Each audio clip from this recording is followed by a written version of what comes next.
Eu anunciei ontem, não deu tempo para ontem. Mas esse, um caso que nós abraçamos, mais um. O caso da morte de Edenilza.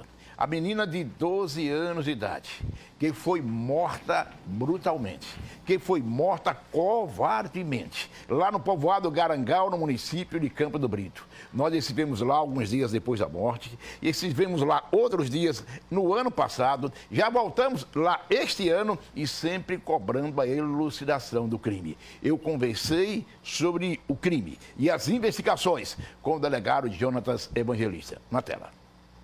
Delegado, o que a polícia sabe exatamente sobre a morte de Edenilza, a menina de 12 anos de idade que foi morta em Garangal, Campo do Brito? Bom, Gilmar, após aproximadamente 11 meses de investigações, já que o crime ocorreu no dia 2 de janeiro de 2017 e foi concluído no dia 5 de dezembro de 2018, após esse longo período de investigação, eu destaco que a investigação, o crime, bastante complexo, tivemos que utilizar de todas as ferramentas disponíveis para a Polícia Civil, para a Polícia Judiciária. 2 equipes passaram pela investigação, a equipe da doutora Michele e agora, ao fim, a equipe da doutora Lauana, que foi quem concluiu o inquérito policial e acabou indiciando 2 pessoas pela morte da adolescente. Tá? A investigação, o processo está em segredo de justiça, então alguns detalhes, infelizmente, a gente não pode passar, mas já está disponível no Poder Judiciário. Essas 2 pessoas que foram indiciadas, elas são da comunidade, tá? E a motivação aparente é que seria a morte deu por motivo de magia negra, algo do tipo. Magia negra, as 2 pessoas, elas prestaram depoimento, disseram isso?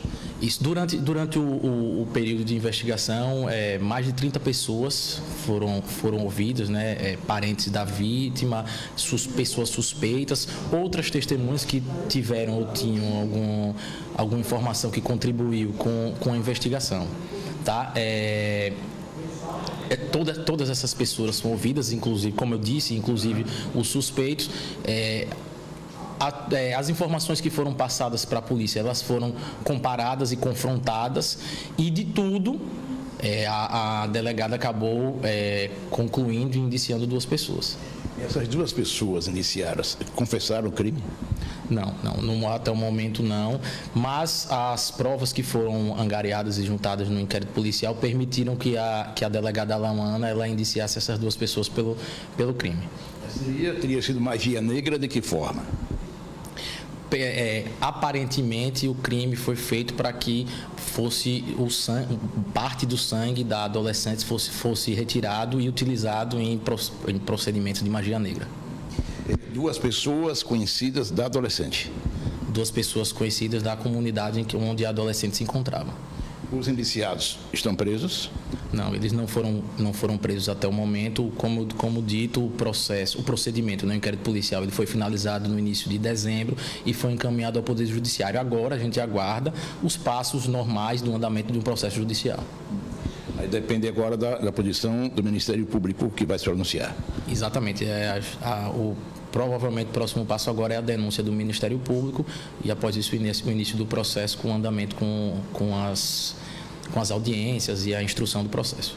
A família sabe quem são suspeitos? Acredito que sim.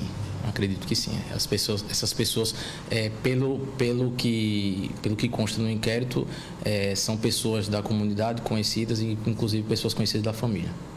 Pessoas conhecidas da família, mas que tinham que tipo de amizade com a família? Vínculos lá no povoado onde ocorreu o crime. Exatamente, vínculos com familiares. Agora, isso porque a população não entende, é evidente que eu entendo, mas por que o crime foi considerado complexo e por que, então, tantos meses de investigação? A gente acabou tendo algumas dificuldades, especialmente porque as oitivas de cara não indicavam quem eram as pessoas que tinham praticado o crime, ou seja, as informações de testemunhas não levavam diretamente ao crime. Então tivemos que utilizar outras ferramentas de investigação que são um pouco mais criteriosas e que dão um pouco mais de trabalho para a polícia. A menina, antes de ser morta, ela foi estuprada? O laudo do IML indica que não houve estupro. A morte se deu por espancamento. Por espancamento? Exato, a morte se deu por espancamento, segundo consta no laudo do IML. Ou seja, nada que tivesse envolvido uma relação sexual forçada? Essa informação surgiu no início da investigação, né, de que havia acontecido um estupro, mas isso foi negado pelo laudo do Instituto Médico Legal. Para a polícia, houve o estupro? Não, a gente tem que acreditar no laudo do IML, que é o que é um órgão do Estado que faz esse tipo de exame e é o que vai ser encaminhado ao Poder Judiciário.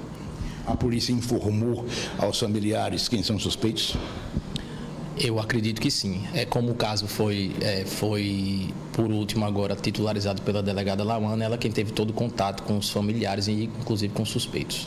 Eles dois continuam na comunidade? Essa informação eu não sei passar no momento, Gilmar. Posso buscar e depois passar para vocês. E, no momento, o senhor não sabe dizer, mas depois que fizeram, se é que fizeram realmente, que cometeram o crime, eles continuaram na comunidade? Continuaram na comunidade, tanto é que não houve dificuldade na localização deles e eles foram ouvidos algumas vezes durante a investigação policial. Eles foram ao sepultamento do corpo da menina? Nessa parte eu não sei informar, mas posso buscar. Isso tudo está no inquérito policial. Para a polícia não há nenhuma dúvida de que foram eles? Todas as provas que foram juntadas no inquérito policial permitiram que a delegada os indiciasse. Então, sim. Os dois têm esse hábito de conviver com essas coisas envolvendo magia negra, essas coisas? Pelo que eu sei, um deles, sim. O outro, acredito que tenha ajudado. Tenha participado e ajudado. Mas, sim, eles têm práticas, costumam ter essas práticas. Eu disse à família lá em Garangal, quando lá estive com Douglas Magalhães, que nós só sairíamos do caso quando o crime fosse elucidado. Eu ainda estou insatisfeito. A polícia fez a parte dela, não importa o tempo que durou, cada investigação, corre em segredo de justiça por causa do tipo do crime que foi praticado, mas eu quero os meliantes na cadeia. Eu quero os meliantes presos. Enquanto eles não forem presos, eu vou continuar insatisfeito. Esse vovó não para assim à toa.